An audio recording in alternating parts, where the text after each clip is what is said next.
सन्माननीय मुख्यमंत्र्यांनी शोकप्रस्ताव जो मांडलेला आहे त्याला पाठिंबा देण्यासाठी मी या ठिकाणी उभा आहे। अध्यक्ष महोदय, कैलासवासी जयवंतीबेन मेहता या भारतीय जनता पक्षाच्या मुंबई शहरातल्या एक खंबीर नेत्या होत्या।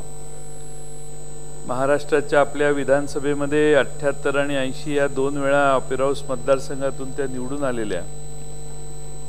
दक्षिण मुंबई मतदारसंघात लोकसभेवर देखील त्या 3 वेळा निवडून गेल्या आणि केंद्रीय राज्यमंत्री म्हणून ऊर्जा खात्याच्या त्यांनी 1999 ते 2004 काम देखील केलं। अध्यक्ष महोदय, जयवंतीबेन मेहता या गुजराती समाजाच्या असून देखील सगळ्या गिरगाव आणि त्या सगळ्या भागातल्या सर्व पक्षीय लोकांच्या त्या लोकप्रिय नेत्या होत्या असं म्हटलं तर वावगं ठरणार नाही। कोणताही संघर्ष न करता समजुतीने प्रश्न सोडवण्यासाठी अनेक वेळा त्या भागातले सर्व प्रश्न पुढाकाराने सोडवण्याचा प्रयत्न त्या करत होत्या आणि अनेक सामाजिक क्षेत्रातल्या सर्व विषयांशी देखील त्यांचा फार जवळून संबंध होता। मुंबादेवी मंदिर ट्रस्टच्या विश्वस्त होत्या। महानगरपालिकेतही त्यांनी 10 वर्ष पूर्वी काम केलेलं होतं। मुंबई ज्वेलर्स असोसिएशनच्या देखील अध्यक्षा म्हणून त्यांनी त्या क्षेत्रातल्या व्यापाऱ्यांच्या बरोबर अतिशय चांगले संबंध ठेवून अनेक प्रश्न त्यांचे सोडवण्यासाठी पुढाकार घेतला होता आणि त्यामुळं एक लोकप्रिय नेत्या आणि कोणत्याही विवादापासून दूर असणारा नेता म्हणून जयवंतीबेन मेहता यांचा महाराष्ट्राला परिचय आहे। अशा या ज्येष्ठ सामाजिक सेवक म्हणून जयवंतीबेन मेहता यांचं 7 नोव्हेंबरला दुःखद निधन झालं। त्यांच्या या ज्येष्ठ समाजसेविकांना माझा व माझ्या पक्षातर्फे भावपूर्ण श्रद्धांजली अध्यक्ष महोदय मी वाहतो। अध्यक्ष महोदय, कैलासवासी राम गोपाल अस्वले यांचा भंडारा जिल्ह्यात जन्म झाला। एमई सिव्हिल पर्यंत ते शिकलेले होते आणि विद्यार्थी संघाचे आणि विद्यार्थी दशेमध्ये त्यांनी अनेक चळवळीमध्ये भाग घेतला। इंडियन इन्स्टिट्यूट ऑफ आर्किटेक्टचे सदस्य झाले। बावणे कुणबी समाज संघटनेचे संस्थापक म्हणून त्यांनी त्यात पुढाकार संघटना स्थापन करताना घेतला होता। विदर्भ साहित्य संघाचे अध्यक्ष म्हणून देखील त्यांनी अतिशय प्रभावीपणाने काम केलं। आपल्या भंडारा जिल्हा भारतीय जनता पक्षाचे अध्यक्ष म्हणून किंवा आपल्या पक्षाच्या बीजेपीच्या राज्य पातळीवरही त्यांनी काम केलं।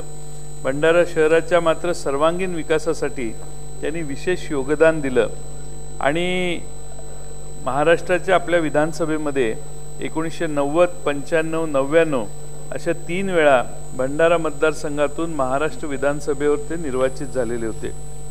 एक अभ्यासू लोकप्रतिनिधी म्हणून त्यांची प्रतिमा होती। अशा या ज्येष्ठ समाजसेवकाला माझा व माझ्या पक्षातर्फे भावपूर्ण श्रद्धांजली मी वाहतो। अध्यक्ष महोदय, कैलासवासी नरसिंग गुरुनाथ पाटील यांची संपूर्ण हयात सहकारी क्षेत्रात काम करण्यात गेली। सीमा प्रश्न हा चंदगडवासियांना सगळ्यात जिव्हाळ्याचा प्रश्न आणि म्हणून त्या महाराष्ट्र कर्नाटक सीमा प्रश्नाच्या आंदोलनामध्ये नरसिंग गुरुनाथ पाटील यांनी सक्रिय सहभाग घेतलेला होता। माणगावला नव महाराष्ट्र शिक्षण मंडळाची संस्था स्थापन केली। दौलत विश्वस्त संस्थेचे संस्थापक म्हणून त्यांनी काम केलं। 2000 मध्ये बेळगाव जिल्ह्यात झालेल्या 73व्या अखिल भारतीय मराठी साहित्य संमेलनाचे अध्यक्ष म्हणून देखील त्यांनी हिरिरीने भाग घेतलेला। दौलत शेतकरी सहकारी साखर कारखान्याचे संस्थापक म्हणून त्यांनी अतिशय उत्तम काम केलं आणि हा अध्यक्ष महोदय आशिया खंडातला पहिला कारखाना की ज्याच्यात अतिशय आधुनिक तंत्रज्ञानावर डिस्टिलरी आणि पार्टिकल बोर्डची निर्मिती त्यांनी त्या ठिकाणी केली। चंदगड तालुक्यातल्या अनेक शैक्षणिक सामाजिक संस्थांशी त्यांचा निकटचा संबंध होता।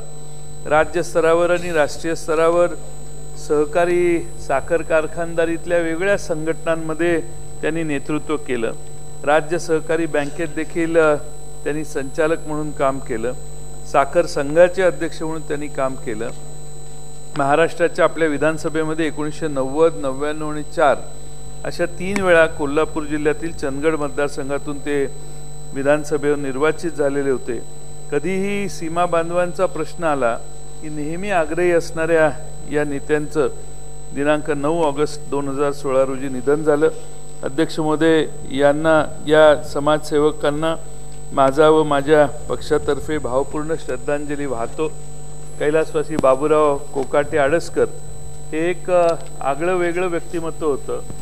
राजकारणात असून देखील आपला स्वभाव आणि आग्रहीपणा आणि एखाद्या प्रश्नाच्या मागं अतिशय कामसू पद्धतीनं लागण्याची त्यांची मनस्वी स्वभाव हा महाराष्ट्र सहजासहजी विसरेल असं वाटत नाही. अध्यक्ष महोदय, आडसकर साहेबांनी मराठवाडा शिक्षण प्रसारक मंडळात उपाध्यक्ष म्हणून काम केलं. छत्रपती शिक्षण संस्था स्थापन केली. आंबा सहकारी साखर कारखान्याचे संस्थापक चेअरमन म्हणून त्यांनी काम केलं. बीड जिल्हा मध्यवर्ती सहकारी बँकेचे अध्यक्ष म्हणून ते काम करू शकले. केज तालुका पंचायत समितीचे सभापती बीड जिल्हा परिषदेमध्ये असेल. बीड जिल्ह्यातील अनेक शैक्षणिक सामाजिक सहकारी संस्थांचा त्यांचा अतिशय निकटचा संबंध आला. कैलासवासी आडसकर साहेब हे 1972 मध्ये बीड जिल्ह्यात केज मतदारसंघातून आणि नंतर 78 मध्ये चौसाळा मतदारसंघातून म्हणजे 2 वेगळ्या मतदारसंघातून विधानसभेवर निर्वाचित झालेले होते. आणि 1987 मध्ये उस्मानाबाद, लातूर, बीड स्थानिक प्राधिकारी संस्था मतदारसंघातून महाराष्ट्र विधान परिषदेवर देखील निर्वाचित झालेले होते. आणि अतिशय उत्तमपणाने सहकारी संस्थेत काम करण्याचा एक वेगळा आदर्श आडसकर साहेबांनी घालून दिलेला होता. अशा या ज्येष्ठ समाजसेवकांचे शुक्रवारी 12 ऑगस्ट 2016 रोजी दुःखद निधन झालं. मी माझ्या पक्षातर्फे त्यांना भावपूर्ण श्रद्धांजली वाहतो. कैलासवासी अशोकराव साबळे यांचा जन्म रायगड जिल्ह्यातील माणगाव तालुक्यात झाला. संयुक्त महाराष्ट्र चळवळ, महाराष्ट्र कर्नाटक सीमा लढा याच्यात सक्रिय सहभाग घेऊन कारावासही त्यांनी भोगला. कैलासवासी साबळे यांनी माणगाव शिक्षण प्रसारक मंडळाच्या संस्थापक अध्यक्ष म्हणून असेल, तालुका खरेदी विक्री सहकारी संघाचे चेअरमन म्हणून केलेलं काम असेल, अनेक शैक्षणिक सामाजिक संस्थांचा त्यांचा संबंध होता. माणगाव शहराचा सर्वांगीण विकासासाठी त्यांनी विशेष योगदान दिलेलं होतं. आणि अशोकराव साबळे साहेब हे आपल्या सभागृहात 1980 साली आणि नंतर 1990 साली असे 2 वेळा माणगाव मतदारसंघातून महाराष्ट्राच्या विधानसभेवर निर्वाचित झाले. एक अभ्यासू लोकप्रतिनिधी अशी त्यांची प्रतिमा होती. आदरणीय पवार साहेबांच्यावर निश्चिम अशी श्रद्धा असणारा हा नेता होता. आणि अशा या ज्येष्ठ नेत्याचे 29 ऑक्टोबर 2016 रोजी दुःखद निधन झाले. अध्यक्ष महोदय, त्यांच्या मी आणि माझ्या पक्षामार्फत मी त्यांना भावपूर्ण श्रद्धांजली वाहतो. कैलासवासी मनोहर उर्फ बाळासाहेब भिकाजी तायडे यांचा अध्यक्ष महोदय तेलारा, अकोला जिल्ह्यातील तेलारा इथं जन्म झाला.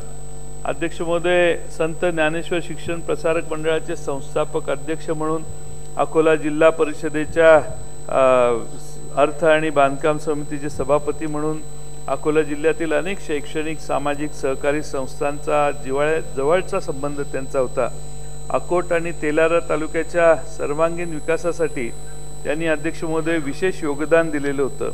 तायडे साहेब हे 72 साली आणि 80 साली असे 2 वेळा अकोला जिल्ह्यातील अकोट मतदारसंघातून महाराष्ट्र विधानसभेवर निर्वाचित झालेले होते.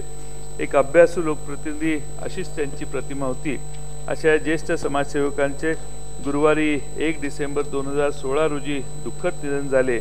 मी आणि माझ्या पक्षामार्फत मी त्यांना भावपूर्ण श्रद्धांजली वाहतो. अध्यक्ष महोदय, कैलासवासी चुनीलाल सिंह रघुवंशी यांचा वाशिम जिल्ह्यातील मंगरुळपीर इथे जन्म झालेला.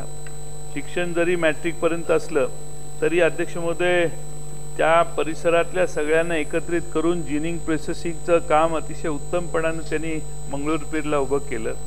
मंगरुळपीरच्या जिनिंग प्रोसेसिंग संस्थापक म्हणून अध्यक्ष तिथल्या संस्थेचे ते झाले. नगरपालिकेचे नगराध्यक्ष मंगरुळपीरचा म्हणून त्यांनी अतिशय उत्तम काम केलं. मंगरुळपीर तालुक्यातील अनेक संस्थांचा त्यांचा जवळून संबंध होता. 1967 मध्ये वाशिम जिल्ह्यात मंगरुळपीर मतदारसंघातून महाराष्ट्र विधानसभेवर ते निर्वाचित झालेले होते। अध्यक्ष महोदय, 5 ऑक्टोबर 2016 रोजी त्यांचं दुःखद निधन झालं। मी आणि माझा पक्ष यांच्या वतीनं मी त्यांना भावपूर्ण श्रद्धांजली वाहतो। अध्यक्ष महोदय, कैलासवासी तात्याराव जाधव यांचा जन्म खटाव तालुक्यातील पुसेगावमध्ये झाला। 7वी पर्यंत शिक्षण झालं, पण स्वातंत्र्य लढ्यात अतिशय सक्रिय सहभाग तात्याराव जाधव साहेबांनी घेतला। संयुक्त महाराष्ट्र चळवळीत देखील सहभाग त्यांनी घेतला। जिल्हा लोकल बोर्डाचं सदस्य म्हणून अतिशय प्रभावीपणाने त्यांनी काम केलं। अनेक पाणी पुरवठा संस्था उभा करण्याचं काम असेल, शिक्षण संस्था उभा करण्याचं काम असेल, खटाव आणि मान या दुष्काळी तालुक्याला धोम धरणातून पाणी मिळावे यासाठी केलेला त्यांनी संघर्ष असेल, या सर्वच कामातून खटाव तालुक्यातील दुष्काळी भागाचे प्रश्न सोडवणारा नेता म्हणून सामान्य लोकांना ते परिचित झालेले होते। मतदारसंघातून खटाव तालुक्यातून अध्यक्ष महोदय पहिल्यांदा कैलासवासी जाधव साहेब हे 1952 साली विधानसभेवर मुंबई विधानसभेवर निर्वाचित झालेले होते। अशा ज्येष्ठ समाजसेवकांचे 13 ऑगस्ट 2016 रोजी दुःखद निधन झाले। मी व माझ्या पक्षाच्या मार्फत मी त्यांना भावपूर्ण श्रद्धांजली वाहतो। अध्यक्ष महोदय, कैलासवासी महादेव काशीनाथ काशीराया पाटील यांचा जन्म सोलापूर जिल्ह्यात अक्कलकोट इथं झाला। अध्यक्ष महोदय, अक्कलकोटचे सभापती म्हणून त्यांनी काम केलं। सिद्धेश्वर साखर कारखान्याचे संचालक म्हणून त्यांनी काम केलं। अक्कलकोट शहराच्या विकासात त्यांचं फार मोठं भरीव योगदान होतं। 85 आणि 90 अशा दोन वेळा अक्कलकोट विधानसभेवर ते मतदारसंघातून महाराष्ट्र विधानसभेवर ते निर्वाचित झाले। अध्यक्ष महोदय, 29 ऑक्टोबर 2016 रोजी त्यांचं दुःखद निधन झालं। अध्यक्ष महोदय, मी माझ्या पक्षाच्या वतीनं त्यांना भावपूर्ण श्रद्धांजली वाहतो। कैलासवासी विमलताई ज्ञानोबा बोराडे यांचा 7वी पर्यंत शिक्षण झालेलं होतं। सोलापूर इथं काम करत असताना अध्यक्ष महोदय अनेक वेगळ्या संघटना आणि संस्था स्थापन करण्याचं काम विमलताईंच्या माध्यमातून झालं।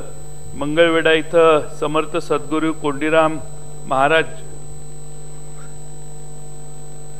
वसतिगृहाची स्थापना, राहुरी विद्यापीठात त्यांनी केलेलं काम, जगदंबा सहकारी सूतगिरणीचे उपाध्यक्ष म्हणून आणि संत दामाजी सहकारी साखर कारखान्याच्या मुख्य प्रवर्तिका म्हणून त्यांनी काम केलेलं होतं।